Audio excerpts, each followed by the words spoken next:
Good morning. Good morning.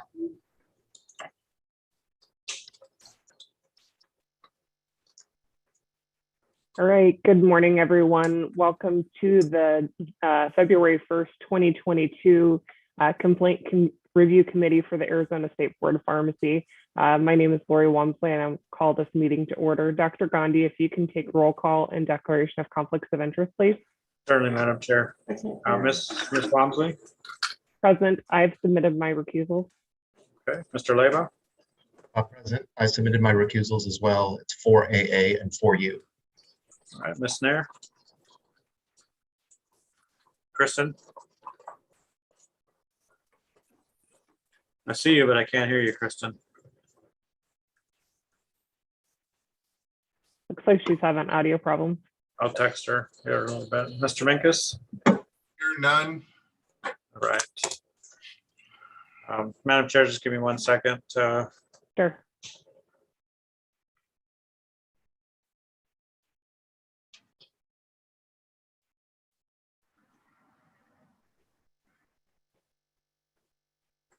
Kristen, can you hear us?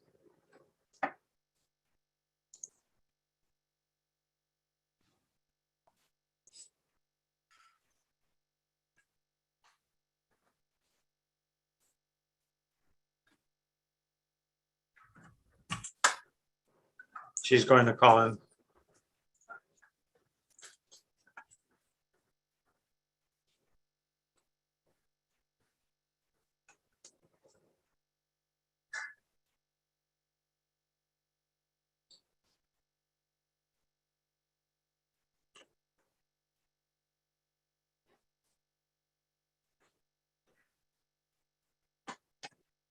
Welcome to Zoom.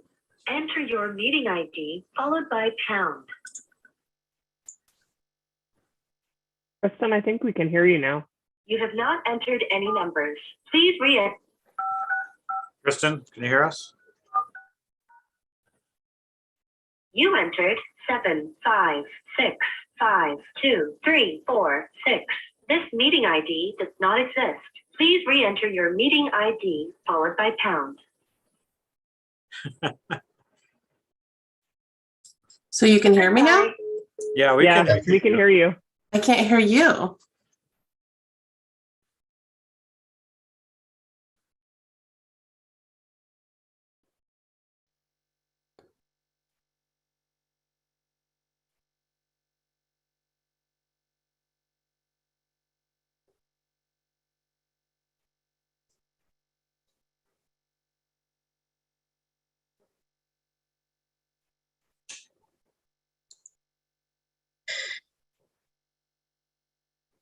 You may need to log off.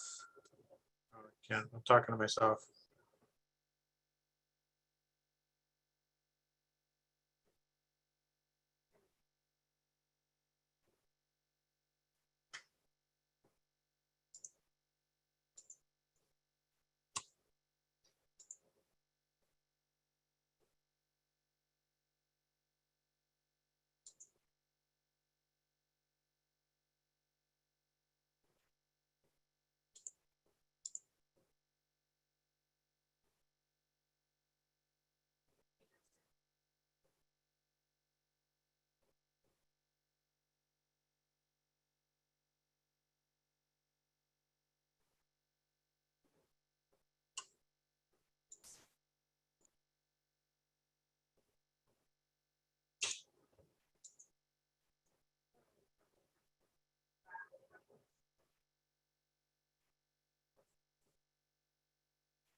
Can you hear us, Kristen?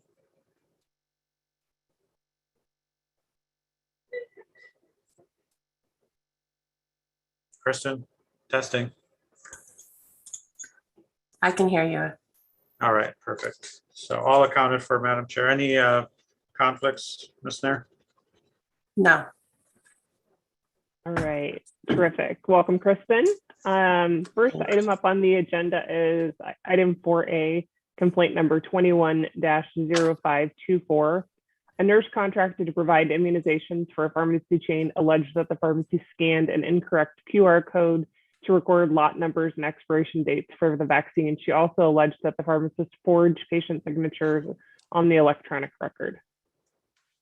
Madam Chair, before we get into the conversation, we are trying a new add-on feature to Zoom. It's called live transcription. So prior to someone speaking, if they can state their name, so we can capture who said what, that would be helpful. Okay, thank you. Board members, any discussion?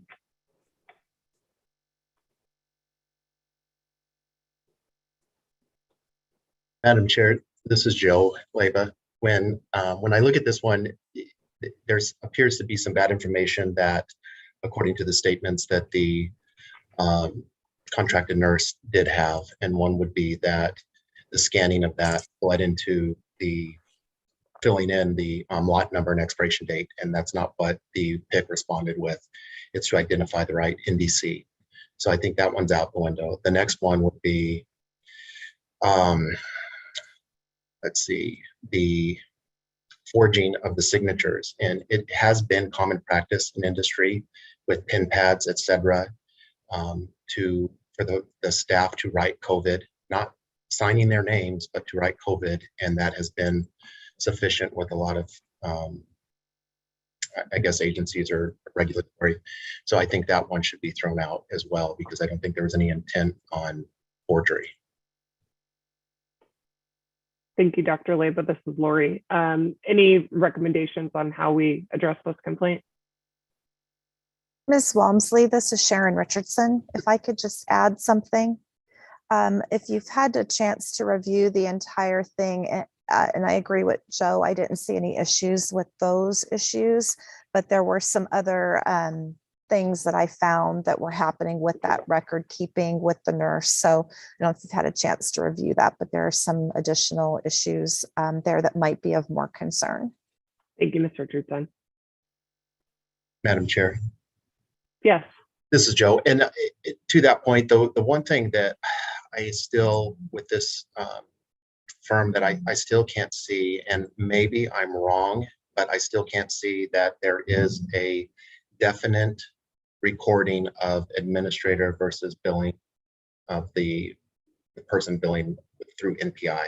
So you could have a pharmacist who's doing the billing, but there could be administrators such as an intern tech, or somebody else. And that I don't see that in the reading. And I don't know if, to Sharon's point, that is a cause for concern, just so you know who did it.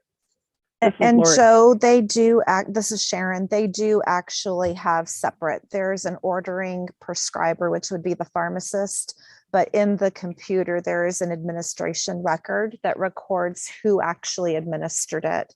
And in this particular case, one that occurred while I was there, they put the pharmacist's name as administering it, even though it was a nurse.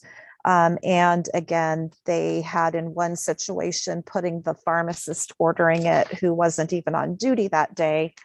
And in addition, this particular company is aware that they should not be having nurses administering on the order of a physician. They have on the order of a pharmacist, they have a policy that it should be administered on the order of a physician or nurse practitioner. Thank you, Ms. Richardson.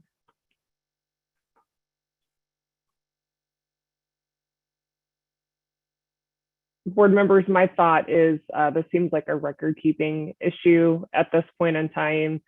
Typically, we've done letter of concern for record keeping related issues. It seems like they are taking steps to correct this. So I think at this point in time, my recommendation would be a letter of concern to the permit holder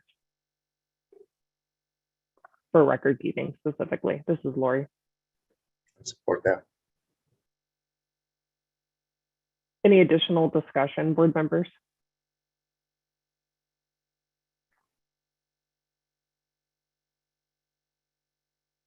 Do I have a motion? Madam Chair, this is Joe. I would make a motion to issue the permit holder a letter of concern for record keeping. Second. I have a motion and a second. All those in favor? Aye. Aye. Any opposed? Item 4B, 21-0550, a pharmacy operated without a designated pharmacist in charge. Board members, any discussion? Madam Chair, this is Joe. I have a question for Ms. Richardson, if that's okay. Yes. So, Ms. Richardson, I see that there's it seems to me that there's a disconnect with what the individual, the PIC says when they left and when the permit says that they left. You saw that as well, or did that discrepancy get cleared up and the permit was actually correct that they did have a PIC during that time? Joe, this is Sharon, and you are correct. There is a discrepancy between the two, and there was no clearing up. The permit said that Mr. Grybrock was the PIC during that time. I confirmed with Mr. Grybrock that he was not. He had moved out of state. He actually conducted an outgoing inventory and finalized that on 10/16. And the response from the permit holder, from the district leader, was that Mr. Grybrock was still PIC. Mr. Grybrock changed his profile, was not in state, did an outgoing inventory. And on November 16th, the permit holder went back in and changed their profile to reflect that he was the PIC through 10/31, which is not correct according to Mr. Grybrock. And then they assigned a new PIC on 11/1.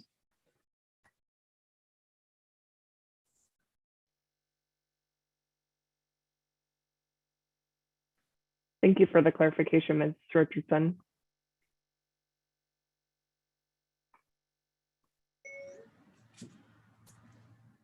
Discussion. Madam Chair, this is Joe. It's my opinion that this is surfacing and it can be a sign of the times that we're in, but it also is a regulation that we have in place and have had in place for a while.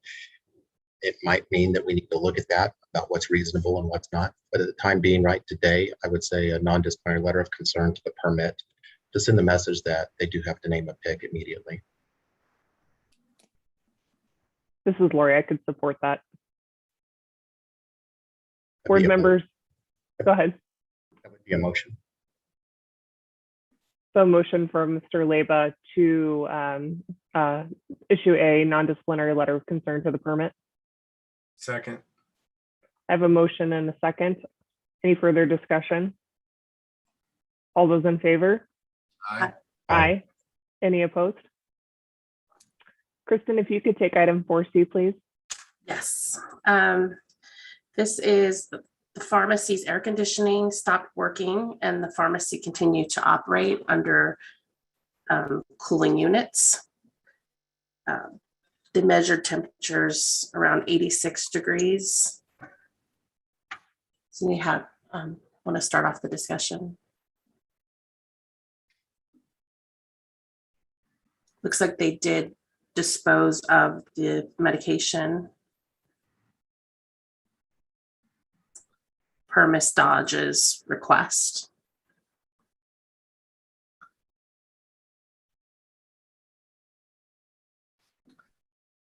I lean towards dismissing this one. It looks like it was out of their control to some degree, and then it was resolved with Ms. Dodge. That's just my thoughts. Does anybody else have anything to add?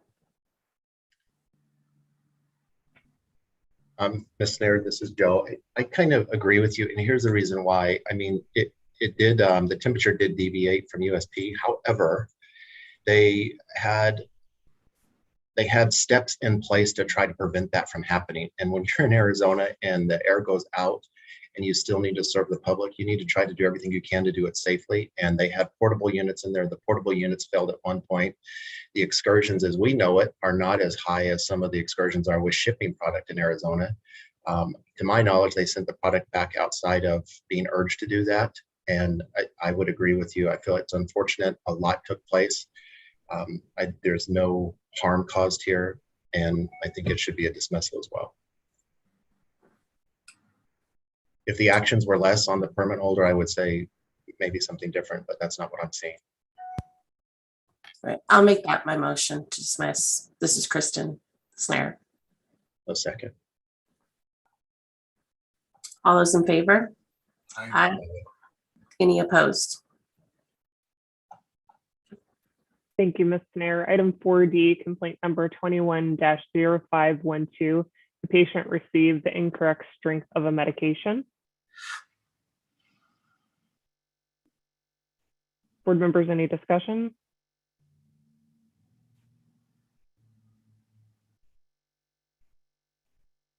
Guess I'll kick it off. To me, this looks like a just an unforeseen error that occurred from the filling of a product from a return to stock bottle where they didn't have their normal barcode procedures and those kinds of things. Obviously, pharmacies still need to use those products, but the pharmacist perhaps could have been a little bit more careful in this particular circumstance. My thought here is to do 3 hours of continuing education in patient safety.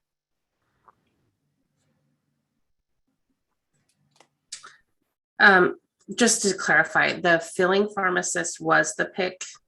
Is that right?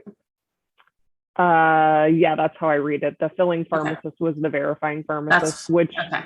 There's only one listed. Yeah. yeah, it's obviously not ideal, but again, to Joe's point around some of the staffing challenges that are occurring today, I think this was just an error that occurred, unfortunately. Is this non-disciplinary or disciplinary? Non-disciplinary would be my. I would second that. This is Kristen Snare.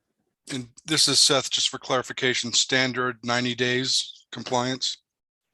Yes, so 3 hours of patient safety CE to be completed within non-disciplinary patient safety CE to be completed within 90 days. Ms. Nair, you seconded. Yes. Any further discussion? All those in favor? Aye. Aye. Any opposed? Item 4E, complaint number 21-0477. A pharmacy sold prescription drugs outside of the territory of the United States. Board members, any discussion?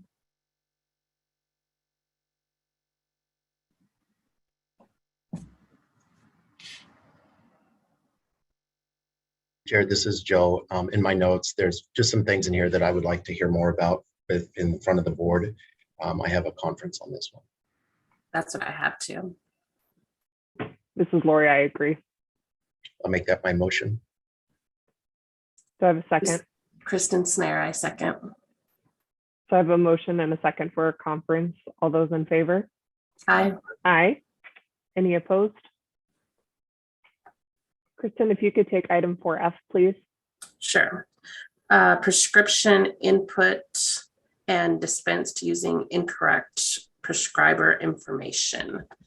The prescriber's DEA came up as not allowed in their system, and they chose to use the supervising doctor's DEA. One question I had, just to kick this off, was I didn't understand if the patient ended up getting their medication. I think it's kind of assumed, but I just was curious. Ms. Nair, I can provide that information if you'd like. Sure. The answer is yes. They eventually did receive the prescription. Okay.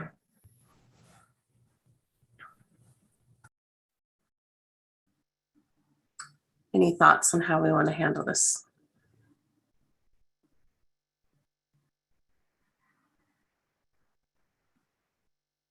And Chair, in my notes, I have 3 CEs, non-disciplinary with standard terms and controlled substance, in addition to due within 90 days.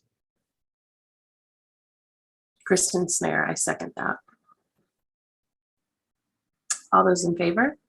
Aye. Aye. Aye. Any opposed? Okay, thank you. Item 4G, complaint number 21-014. A pharmacy failed to protect a temperature-sensitive drug that was delivered to a patient.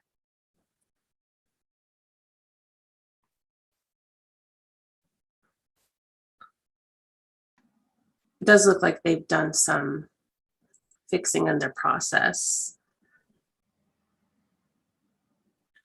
A response, they've had a good response to this I had a question for Mr. Hyper. This is Lori. I didn't see any type of policy and procedure in the reading. Perhaps I missed it, but do they have a policy and procedure on how they handle temperature sensitive drugs? So this product specifically was one that was to be refrigerated. Good morning, Ms. Wamsley. No, they didn't really have a policy. I think that's why the complaint occurred. They do have one now. Having come from the mail order side, I think the policy might need some more improvement. And we'll certainly look at that the next time we do a routine inspection. But they did put into place a new policy, obviously, a policy that in paper in order to address this complaint. Thank you, Mr. Hyper.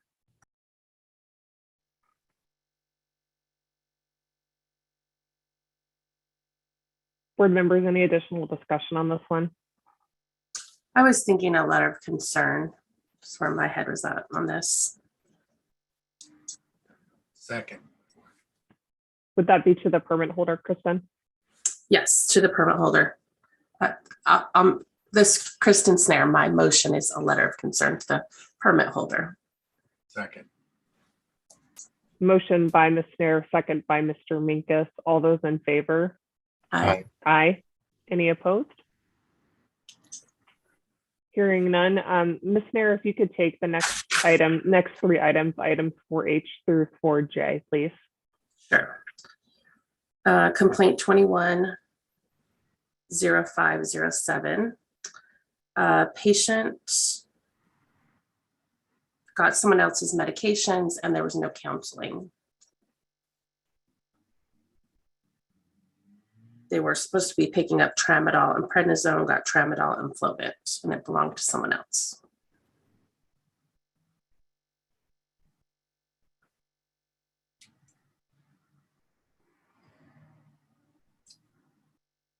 Any discussion on this?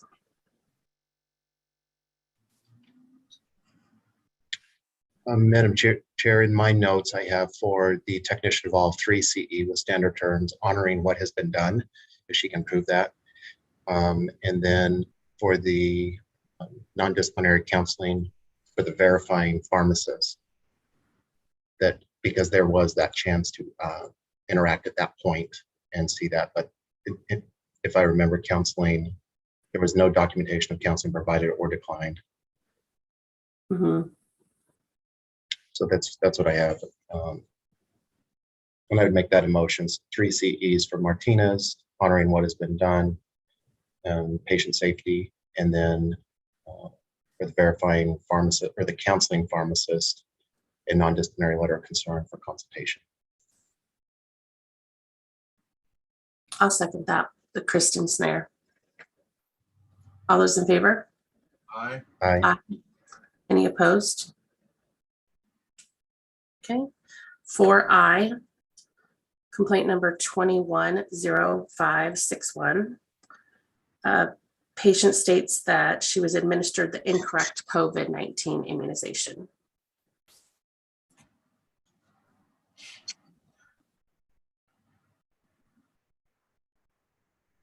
They were expecting the Johnson & Johnson and got the, well, they did not get that one. I can't remember which one they got. Moderna, thank you. Okay. Anybody have, want to start us off?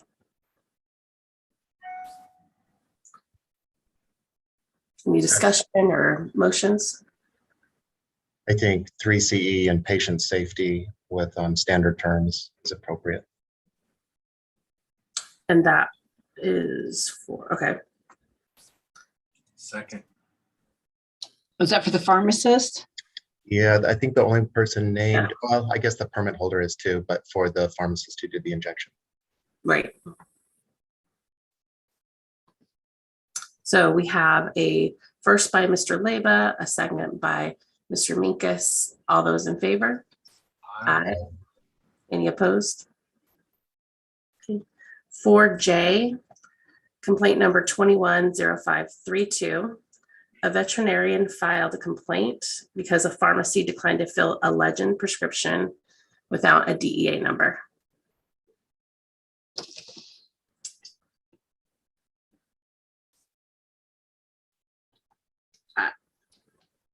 I think they were trying to do the right thing in this one.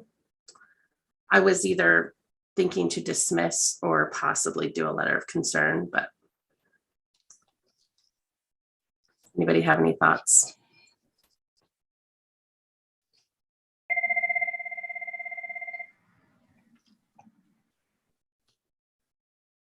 Ms. Nair, I literally feel it's a training issue and there was no error made, so I was leaning on a dismissal as well.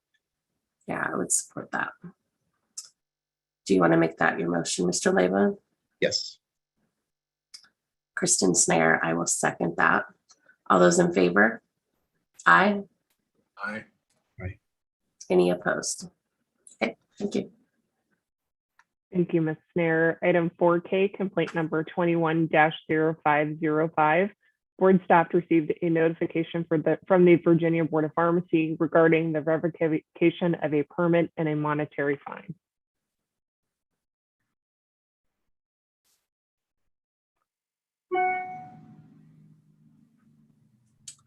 This is Lori. I have a question for the staff. It looks like the permit holder is requesting to close their license. And with this particular matter with the Virginia board, their permit has been revoked. Just looking for some clarification there.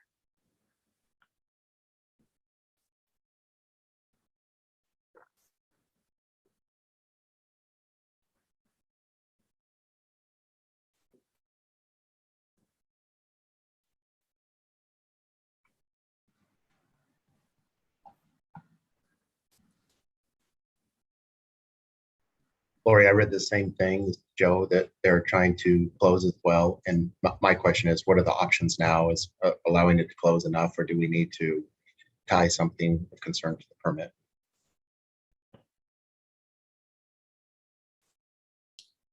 This is Jean Galvin. I would think you would want to adjudicate the complaint before allowing them to file their application. So would we want to do a hearing or conference? And that's up to us. That would be up to you.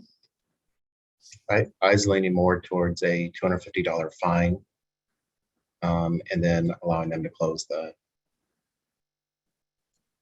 permit. We've done something similar to that before when people have not given notice of closing. But didn't they fill prescriptions that weren't valid? I think So we would be hearing again what took place in Virginia, and I'm not sure we're doing that. We're here today for the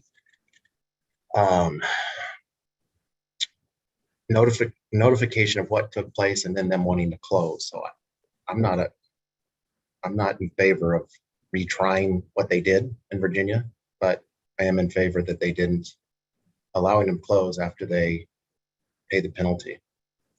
So this is Lori. Question for staff. Were they required to notify us, or this was just a courtesy notice from the Virginia board, or did they need to just notice us when they renewed their license? Ms. Walmsley, this is Sharon Richardson. Carol's not here today, but from what I can see, they had a revocation of their home state permit, which is required in order to even have a permit here. True. So their permit wouldn't have been allowed to remain open. And yes, there would have been a notification because that's disciplinary. So there is a required notification. Thank you, Ms. Richardson, for the clarification. This is Lori. I could support where you're going with it, Joe. I'd make a motion to issue a consent for $250 fine if not signed to hearing within 90 days, and to allow them after signed consent close. Do I have a second? Just for clarification, is that after paying this penalty or after signing? You said signing. Payment. Okay. Kristen Snare, I'll second. I have a motion and a second. All those in favor? Aye. Aye. Any opposed? Aye. All right, item 4L, complaint number 21 It's not 0. me. Huh? Isn't it me? Please. Oh, yes, you're right. I'm sorry. I didn't highlight it on my screen. Thank you. Yeah, no problem. 4L is complaint 210534. We have a patient received another patient's medication from a mail order pharmacy. The medication was ingested for 30 days in alleged side effects, resulting in alleged side effects.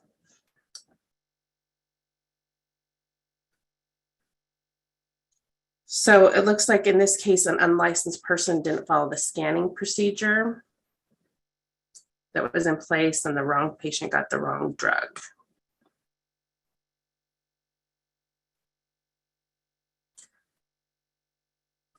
I was kind of curious, I guess it doesn't really matter, but it said didn't complete barcode scanning. I didn't know what that meant. They just didn't do it, or? I think ensuring the right items are going to the right patient, you scan each one, and it marries up to a software system. That's how I took that. Okay. Yeah. All right, so what are our thoughts on this? The person's unlicensed that actually did the error. Are we looking for maybe something to the permit holder or the PIC?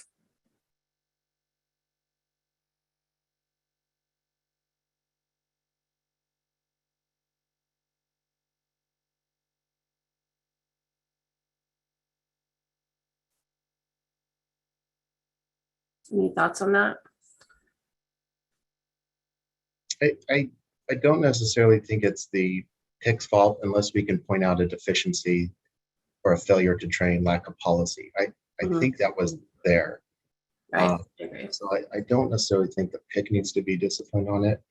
I do think maybe the permit needs to look at that and see what's the supervision at the very end step before that's packaged and sent to the customer. So it'd be my opinion for a non-disciplinary letter of concern to the permit holder on this scenario. This is Kristen Snare, I second that. All those in favor? Aye. Aye. Mm-hmm. Any opposed? Okay, thank you. Thank you, Ms. Nair. Item 4M, complaint number 21-0573. A pharmacist was terminated for leaving the pharmacy without another pharmacist on duty while pharmacy technicians were present and the pharmacy was operational. This is for 8 minutes, right? So I don't know. I'm not sure on this one.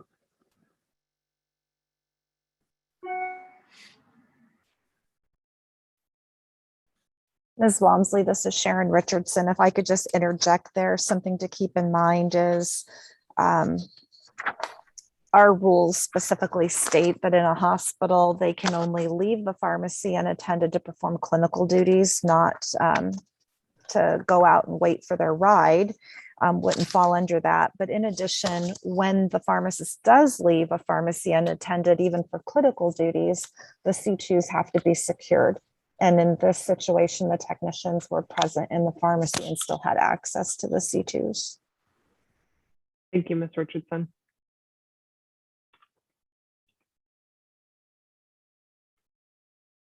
Board members, any additional discussion?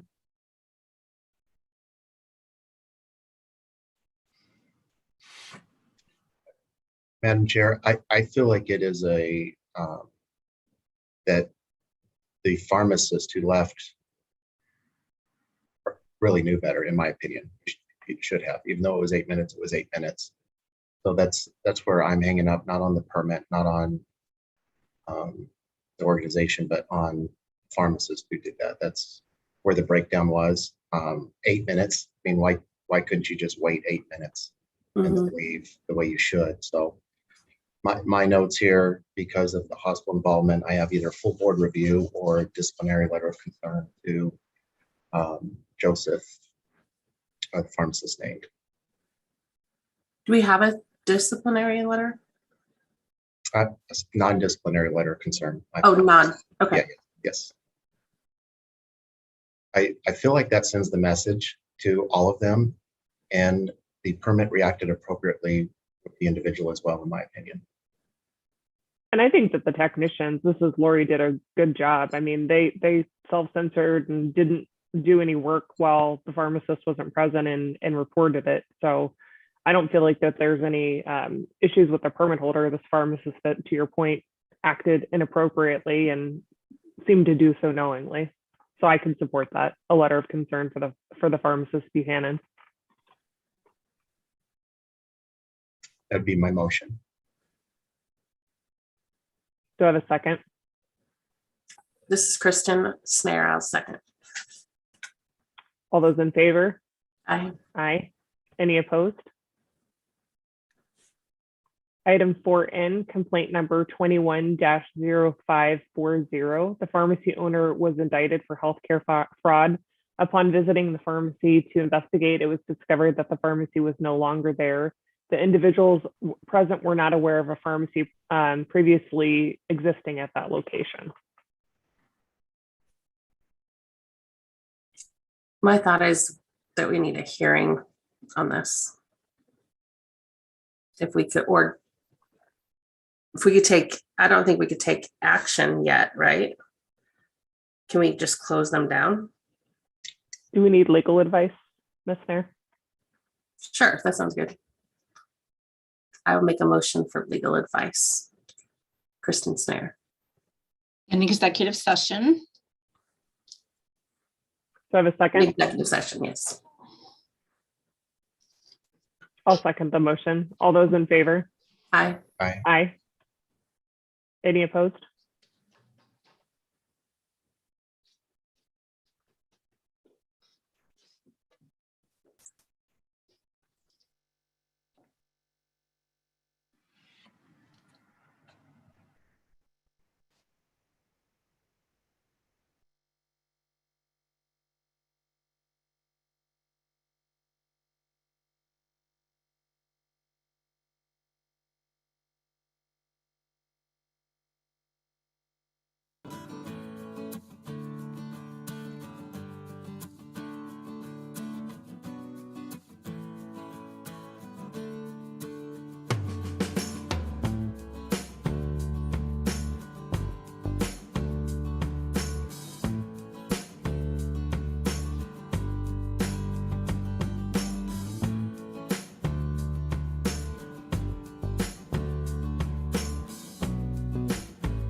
Welcome back. Looks like we have everyone. This is Lori.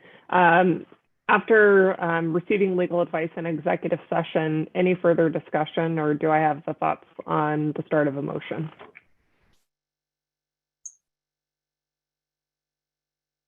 This is Kristen Snare. I moved to have a conference. I have a motion by Ms. Snare. Who was the second by? This is Joe.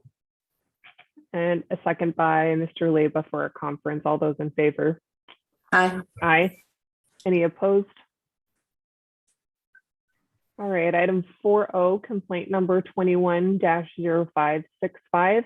A pharmacist allegedly used unsafe practices contrary to CDC guidelines when administering vaccines, including wearing the same gloves for multiple patients and wiping blood from a patient, administering a vaccine from a syringe that was lying in a pile with used syringes, and not providing counseling before or after administering a vaccine.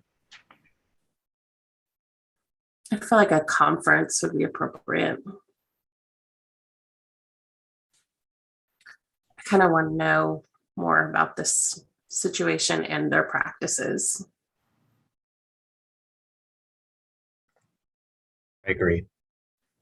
Who would you want included in the conference? Right now we have notice the permit holder and the pharmacist who is also the PIC.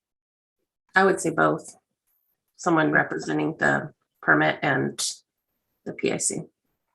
So I have a motion by Ms. Snare and a second by Mr. Leba for a conference for the permit holder and the pharmacist/PIC. Right. All those in favor? Aye. Aye. Any opposed? Item 4P, complaint number 21-0509. A pharmacy operated without a designated pharmacist in charge. Board members, any discussion?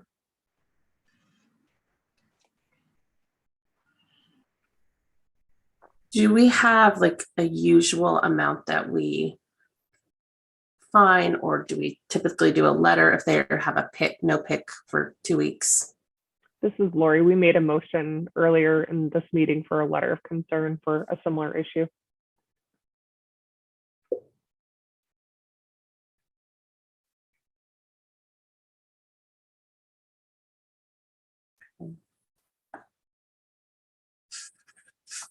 Do I have thoughts on a motion here?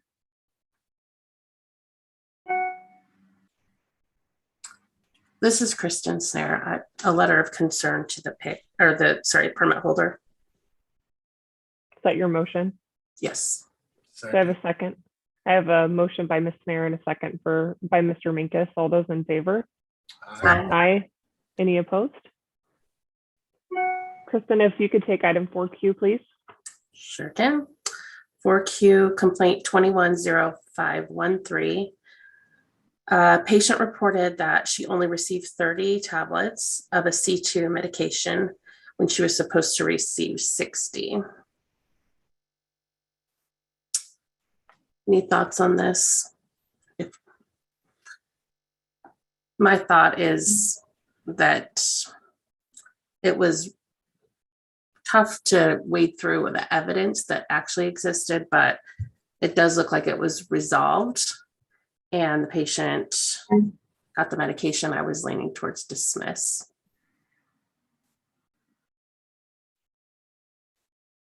That would be my motion, Kristen Snare.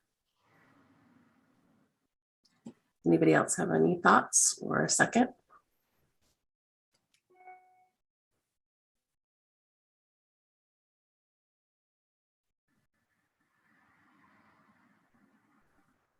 An alternate motion?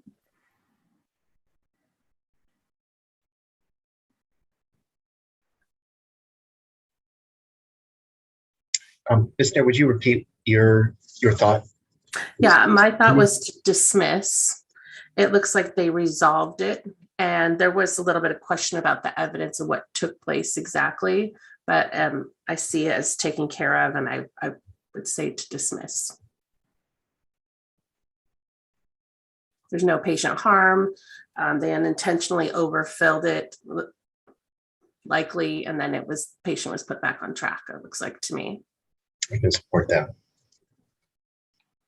So I made the motion to dismiss. Mr. Leyva seconded.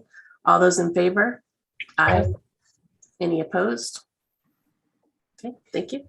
Thank you, Ms. Nair. Item 4R, complaint number 21-0562. During a routine inspection, it was discovered that a pharmacy was operating without a director of pharmacy. Additionally, the previous director of pharmacy did not hold an Arizona license.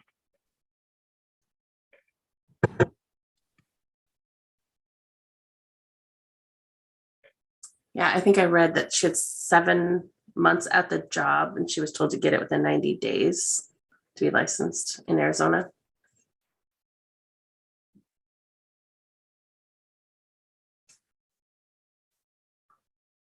Ms. Nair, this is Sharon Richardson. That is correct.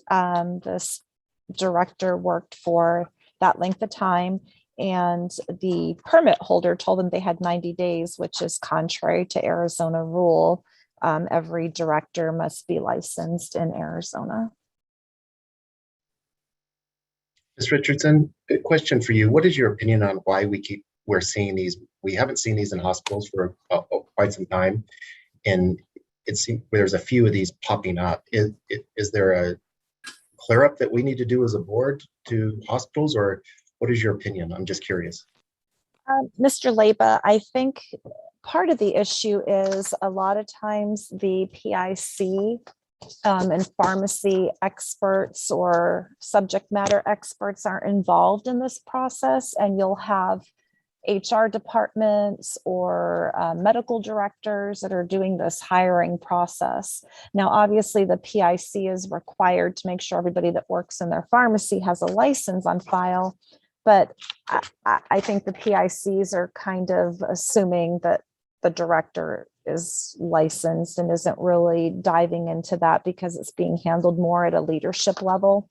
Gotcha. I know in this particular situation, part of the resolution is the PIC updated policies and procedures to reflect that, and they updated the policy where the PIC would be involved in any hiring process going forward. This is Lori. Ms. Richardson, from looking at the information provided with the complaint, the director of pharmacy, Mr. Obisasan, looks like did not perform any pharmacist duties, but did supervise interns during his time as PIC as director without a license, correct? Correct. He didn't actually fill prescriptions or do those types of duties, but he was functioning as a director in every sense, in terms of P&T, interns, residency, all of that type of thing. And if you look in the information there, he made no efforts to continue his application to even get that license. Do we know where he's licensed today? He is licensed in Texas, and I do believe that Deputy Director did forward this case on to Texas for them to take a look at as well. Thank you. Before us today, then we could react to the permit holder. Correct. He never completed his license here. He technically still has an application on file that he's not even done the fingerprint clearance card or anything. And I believe before too long that application is automatically going to close due to the length of time. This is Lori. No, go ahead. This is Jean Galvin. I mean, his application is pending. You have jurisdiction over him. If you find that he committed unprofessional conduct, preceding his application, during the application process, you may want to consider whether you have grounds to deny that application. I understood he was, supervising interns, et cetera. Ms. Galvin, are we able to do that since he's not noticed as part of the complaint? Or would we need to open a separate matter? He's on there, isn't he? No. No. Yeah, we would need to have a complaint directed towards him. I didn't notice that, but you're right. Correct. He is not noticed since he didn't have a current license. However, I can confer with board staff, but I believe what we could do is bring the application forward at a board meeting, agendize that for review. I could support that. This is Lori. I see this as similar to the other kind of PIC related matters we've already discussed. This individual obviously, this hospital obviously did not have what was required, did not have policies and procedures that were reflective of Arizona law. So my thought to address this is a letter of concern to the permit holder, and then to bring the application forward for Mr. Obi Sasan at a future meeting. I second that, Kristen Snare. Madam Chair, the only thing I hang up on is previous cases have been a little bit different in that there was not a PIC. In this case, we've hired a PIC that doesn't qualify, or a director that doesn't qualify to be one, and they served in that role doing it. So I had either a discipline letter for the permit or for full board review.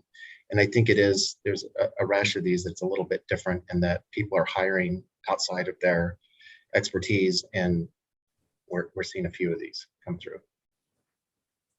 I am looking at the merit of this case alone, but to me, somebody performed a job that they were not able to do. Good point.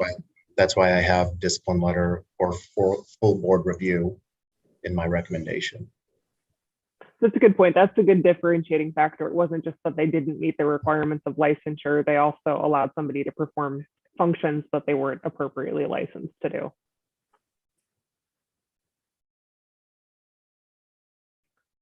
So I'm willing to withdraw my motion. Could we table it and maybe take the complaint that will be on the future meeting and this together in a conference? So today, we could say a conference, and then hopefully they align for the next meeting. Right, that's what I was imagining. What are we going to gain out of a conference? We know that their policies and procedures said that they had 90 days to get a license. We know that that's not what the law is in Arizona. What are we going to gain from a conference?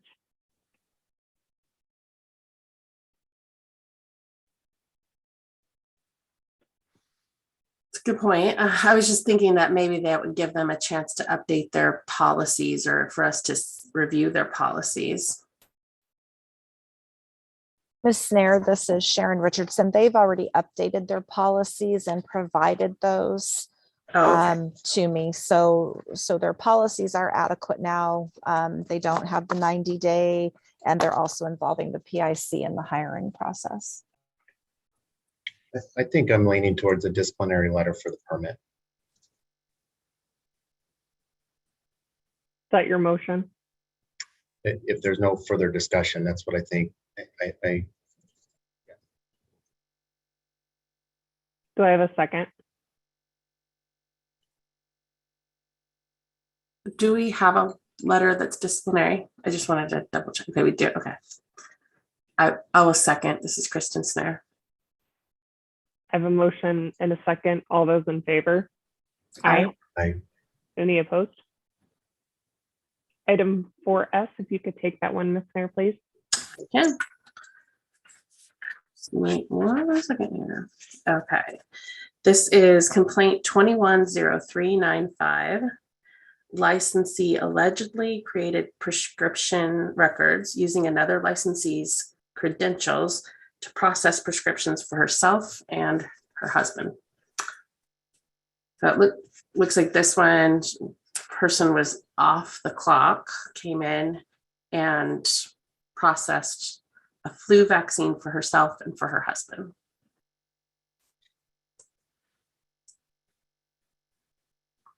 Oh, using someone else's credentials. Anybody have any thoughts on that?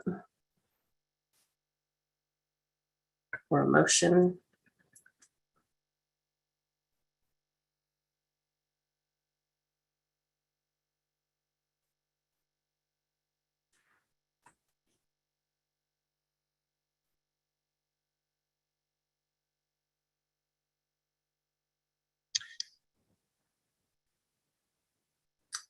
My question was why this tech was the only person listed. I was thinking maybe the pharmacist that was there could have been listed as well, but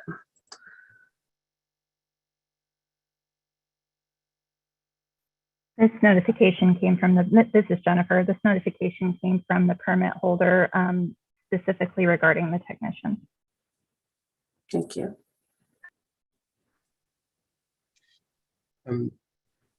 For what did the, this is Joe, did the technician process all the way through and administer the vaccines, or was it just processing and then somebody else administered? I think someone else administered it. From what I read. So it's not illegal to process the scripts.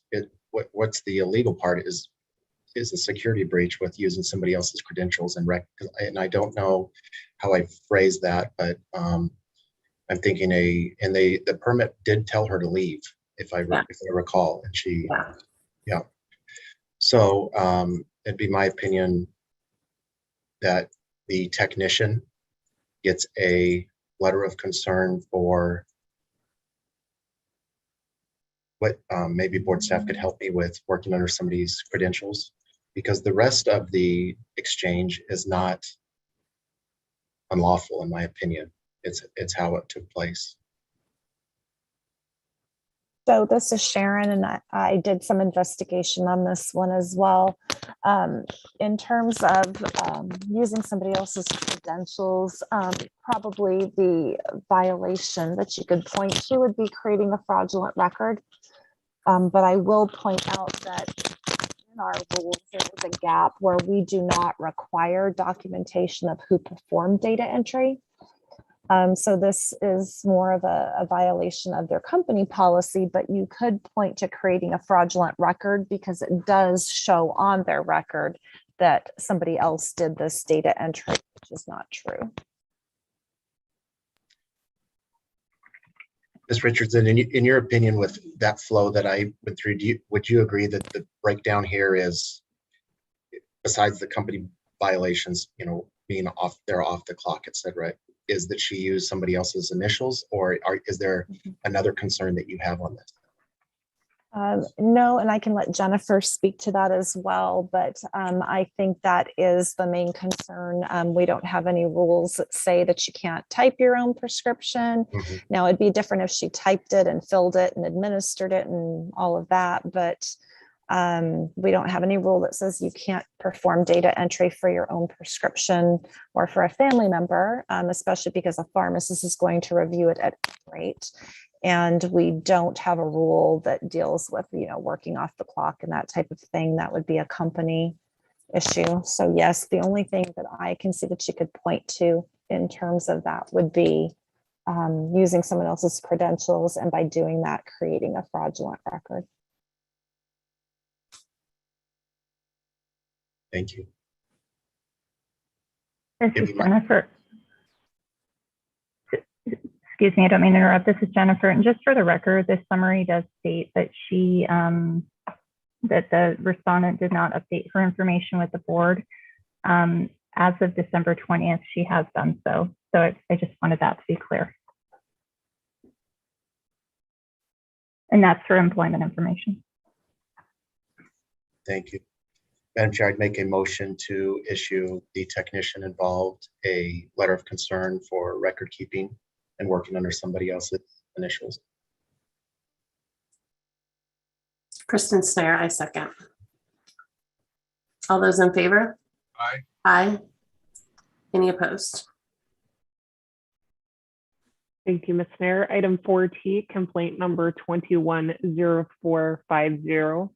During a routine inspection, it was discovered that a nurse was administering vaccines under the order and supervision of the pharmacist and documenting the pharmacist as performing the administration.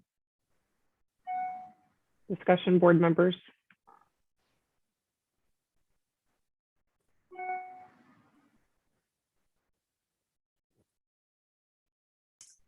Ms. Walmsley, this is Sharon. Can I just point out a couple kind of extenuating factors in this one?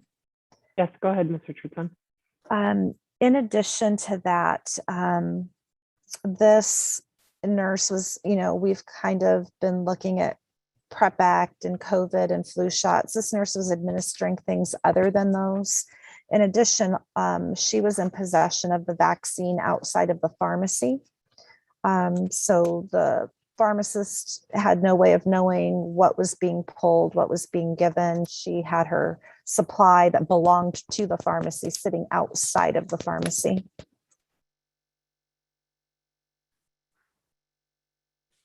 And Ms. Thank you. Richardson, you, in that container, whatever it may be, had different vaccines in it?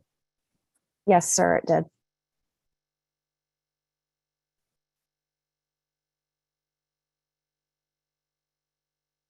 There were some record keeping issues here as well, was there not, Ms. Richardson? Kind of similar to the other issue we had.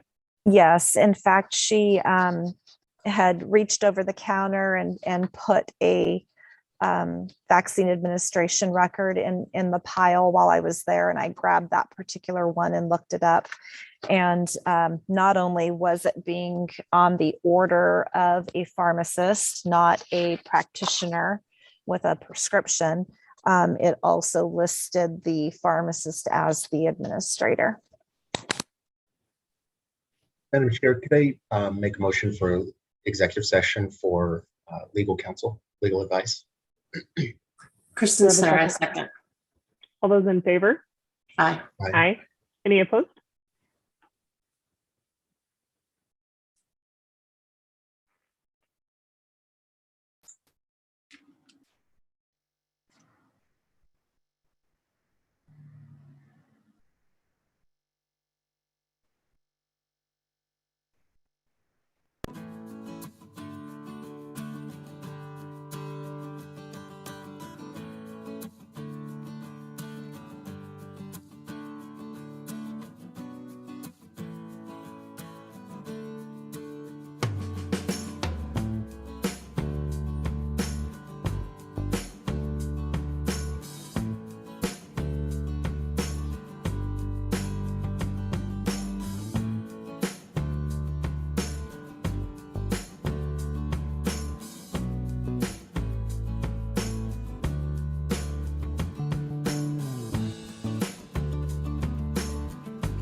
Right, looks like we have everybody back. Welcome. Board members, after executive session, do I have thoughts on a motion or additional discussion after receiving legal advice?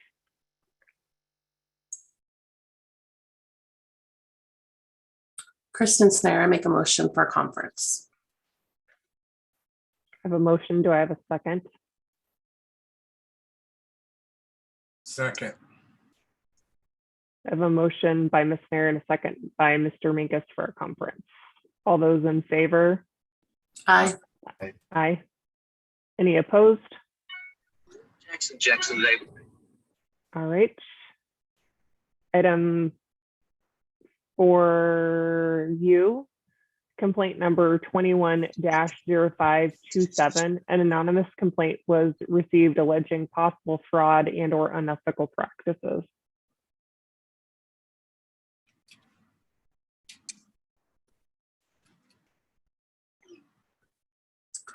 Board Madam Chair, members, any I'm discussion? recused on this one. Thank you, Mr. Leyva. Looks like there were a lot of allegations that were unfounded, but there were still numerous record keeping issues and some practice concerns here still. But my thought was we may benefit from a conference on this particular item. Definitely agree. I'll make that my motion. Kristen Snare, motion for conference. This is Lori, I'll second. All those in favor? Aye. Aye. Any opposed? Item 4V, complaint number 21-0539. A pharmacist adapted a prescription order for a C2 controlled substance without verbal authorization from the prescriber. Board members' thoughts? I'm gonna see this as a misunderstanding. They had read the materials and misinterpreted maybe, but was trying to do the right thing. And my thought was to dismiss. Madam Chair, I have a question for this is Joe, Compliance Officer, Mr. Leong. I'm wondering if you can confirm that in the end, after all of this took place, was the total dose what was written by the prescriber? So when he altered it and changed it, was the SIG kept whole for the total dose the patient should receive from the prescriber? Hi there, Ms. Leyva. This is Truman Leong, Compliance Officer. The original script was written as oxycodone 10 milligram QID number 120. And the PIC, Michael Burke, had changed the script to oxycodone 20 milligrams, 1/2 tablet QID. So the directions did remain the same, but quantity number 60. And total milligram dose per day would have been the same. Yes. Okay. Thank you. You're welcome. Board members, any additional discussion? Kristen, I think you had the thought of a motion for dismiss on this. Yeah, that's my motion. I think that there was learning experience. It was a misinterpretation of trying to do the right thing. And they did get the correct dose. And I say my motion is to dismiss. Second. I have a motion and a second. All those in favor? Aye. Aye. Any opposed? Item 4W, complaint number 21-0576, a pharmacy operated without a designated pharmacist in charge. Board members, any discussion? Madam Chair, for Mr. Wagner, I just want to confirm that the pharmacy did indeed operate without a PIC.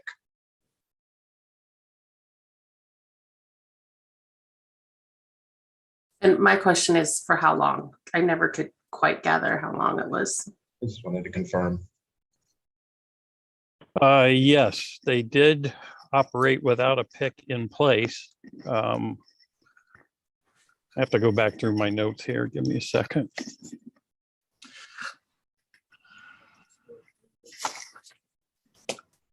It was approximately 2 to 3 weeks. Okay.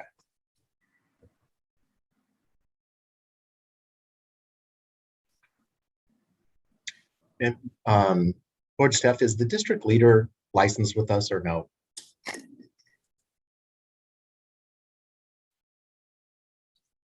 It doesn't appear to. Just want to make sure.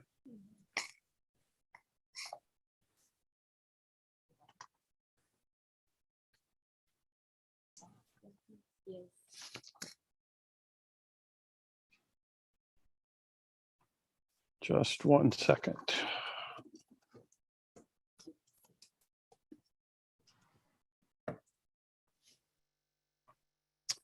Yes, he is. His license number is S023901. Okay. And is he named in this too? I see the permit and then parentheses. He's just named as a representative of the permit holder. Okay. This is Lori. I see this similar to the other two that we've already discussed today. So my thought was a letter of concern for the permit holder.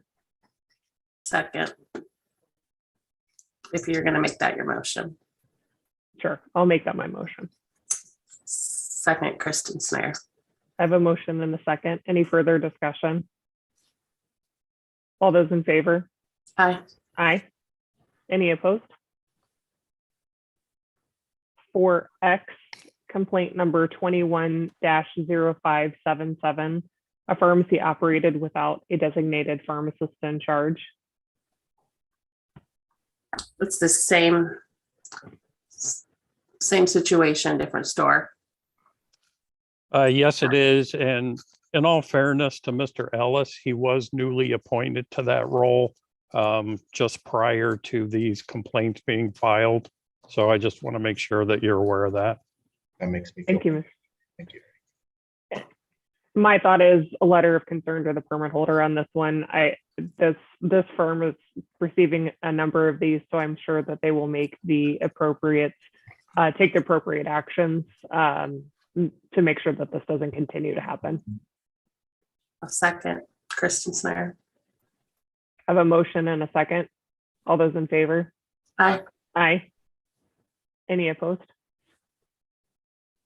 Item 4Y, complaint number 21-0580. A pharmacy allegedly dispensed the incorrect strength of a medication to a patient.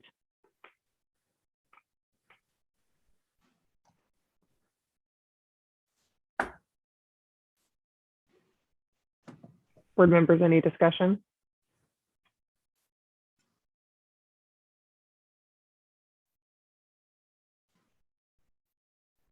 Madam Chair, I'd make a motion for 3 CEs of patient safety, continuing education for the verifying pharmacist standard terms.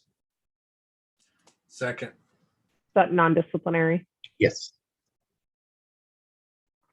I have a motion and a second for 3 hours of non-disciplinary continuing education and error prevention for pharmacist Shamas, I believe, to be completed within 90 days. All those in favor? Aye. Aye. Any opposed? I agree. I just have a question. Yes. The other pharmacist named, I was trying to remember what their role was. If I may, I can provide you some insight into that. Sure. It was the portion of the complaint that involved customer service related issues. There were no violations found. Okay. Right. Okay. Thank you, Mr. Heiber. That's what I was quickly refreshing myself with. Thank you. All right, Ms. Snare, we've taken the motion on that one, so I think we're good to vote on it. So we'll move on to item 4Z, if you could take that one, please. Yes, I can. Complaint number 210485. Complainant requested full board review on a complaint that was dismissed. The allegations in the complaint were that the pharmacist was rude, unprofessional, and incompetent.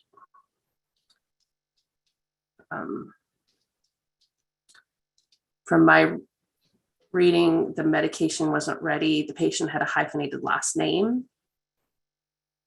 and waited to talk to the person to be able to gain more information to be able to process the prescription. And my recommendation would be to dismiss. Second.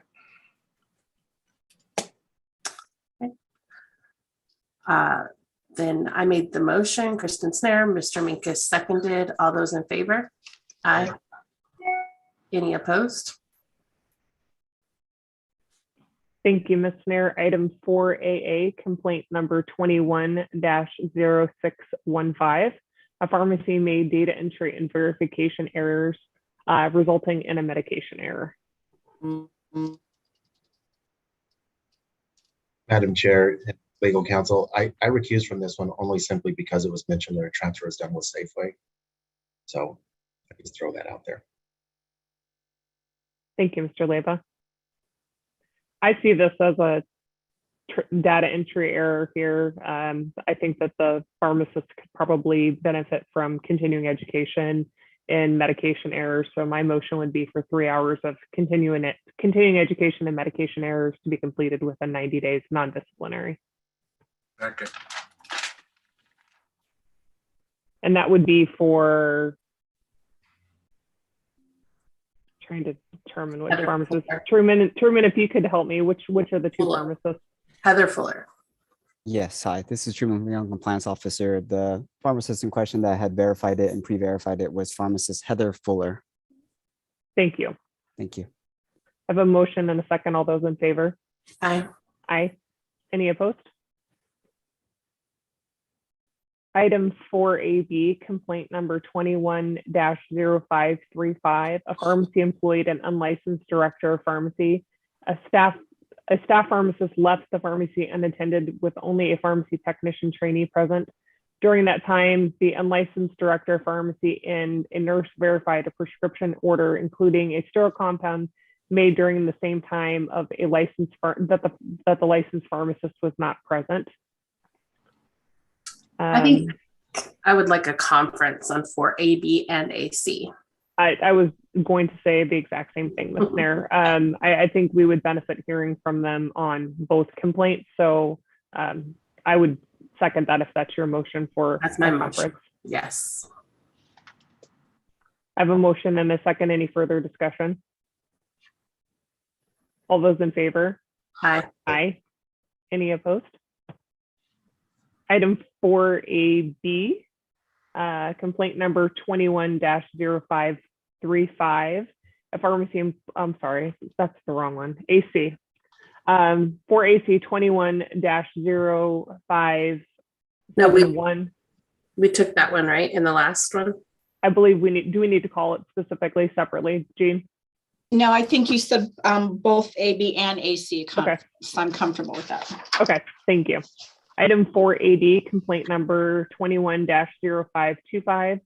A patient alleged that the pharmacy manipulated a C3 controlled substance record to show a different quantity was dispensed than what she had received.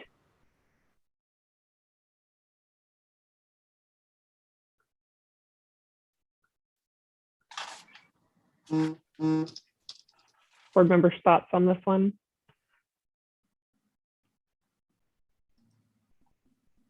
I think it was resolved and I lean toward dismissal.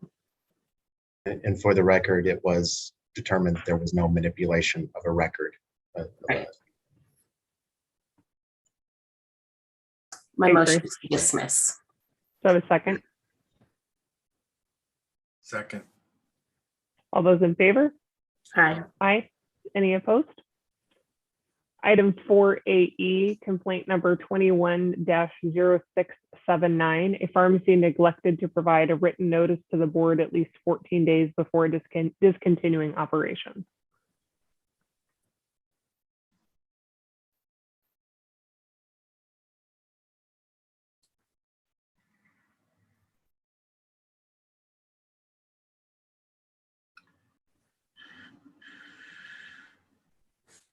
Madam Chair, I'd make a motion for a $250 fine for failure to notify. To be paid within 90 days or move the hearing. Yes, standard terms. Second. I have a motion and a second for a $250 fine. All those in favor? Aye. Aye. Any opposed? Hearing none, I believe that brings us to the end of our agenda for today. Our next meeting will be February 9th and 10th, the full board meeting. Thank you everybody for your participation today, and we will adjourn. Have a great day. Thank you guys. Yeah, guys, thank you.